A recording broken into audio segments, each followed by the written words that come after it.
રામાયણ સ્નેહવશ પિતાની પુત્ર ભિક્ષા.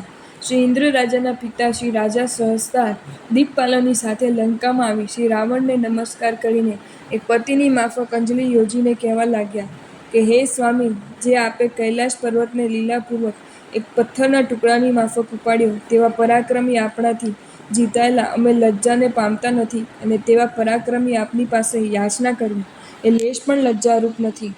માટે આપની પાસે હું યાચના કરું છું કે હે રાજન, આપ શક્રને મુક્ત કરો અને મને પુત્રની ભિક્ષા આપો. જો આ શક્ર પોતાના દિક્પાલો અને પરિવાર સાથે હું કહું તે કાર્યો કરે તો શક્રને છોડું. હવે કરવાના કાર્યોની ગણના કરાવતા તે કહે છે કે આ તારો પુત્ર ઇન્દ્ર વાસાગર એટલે ઘર તેની ભૂમિને જેમ પ્રતિક્ષણ સાફ રાખવામાં આવે છે, તેમ ચારે બાજુથી આ લંકા નગરીને પ્રતિક્ષણ 3 કાષ્ટાદિકથી રહિત કર્યા કરે. દરરોજ સવારે વસ્ત્રની વૃષ્ટિ કરવા પૂર્વક મેઘની માફક ચારે બાજુથી લંકા નગરીને દિવ્ય ગંધવાળા પાણીથી સિંચ્યા કરે.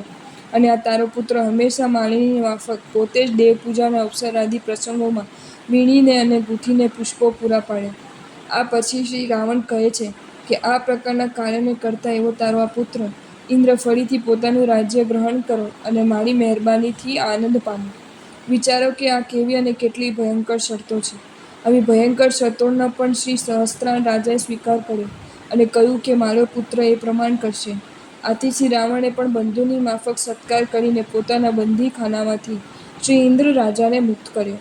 અને તે પછી શ્રી ઇન્દ્ર રાજા પોતાના રત્નપુર નગરમાં આવીને અતિ ઉદ્વિગ્નપણે રહેવા લાગ્યા, કારણ કે તેજસ્વી આત્માઓને નિસ્તેજ થવું એ મરણ કરતાં પણ અતિ દુઃસહ છે. મોહવશ આત્માઓ જેવી અને જેટલી આજ્ઞાઓ મોહની પાળે છે, તેટલી જ જો શ્રી જિનેશ્વર દેવની આજ્ઞાઓને કલ્યાણના અર્થીઓ પાળે તો મુક્તિનું સુખ તેમની હથેળીમાં જ રમે છે. એમ કહેવામાં એક લેશ પણ અતિશયોક્તિ જેવું નથી. પણ સામાન્ય રીતે જનતા જેટલી મોહ રાજાની આજ્ઞાઓ સ્વીકારવા સજ્જ હોય છે, તેટલી પરમ ઉપકારી શ્રી જિનેશ્વર દેવની આજ્ઞાઓને સ્વીકારવા સજ્જ નથી જ હોતી.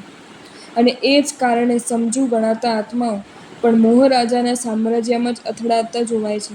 જેમ આ વાત સાચી છે, તેમ તે વાત પણ એટલી જ સાચી છે કે પ્રભુ શાસનને પામેલા આત્માઓ અનાદિ બંધનોના યોગે મોહ રાજાના સામ્રાજ્યમાં અથડાવા છતાં પણ જ્યારે યોગ્ય નિમિત્ત પામે છે, ત્યારે તેઓ શ્રી જિનેશ્વર દેવે વર્ણવેલી સંસારની અસારતાને અખંડપણે જોઈ શકે છે. અને એથી અજ્ઞાન આત્માઓ જે નિમિત્ત પામીને સ્વ અને પરના અહિતનો ઉદ્યમ આરંભે છે, તે જ નિમિત્ત પામીને પ્રભુ શાસનથી રક્ત થયેલા આત્માઓ સ્વ અને પીડના હિત જ ઉદ્યમ આરંભે છે. આ વાતનો સાક્ષાત્કાર આ શ્રી ઇન્દ્ર રાજાના સંબંધમાં આપણને થશે. જો તમને આ વિડીયો ગમ્યો હોય તો આ વિડીયોને લાઇક કરો અને શેર કરો, અને આવા જ નવા વિડીયો જોવા માટે જૈન ફેક્ટ્સ એન્ડ સ્ટોરીઝની ચેનલને સબસ્ક્રાઇબ કરો. ધન્યવાદ.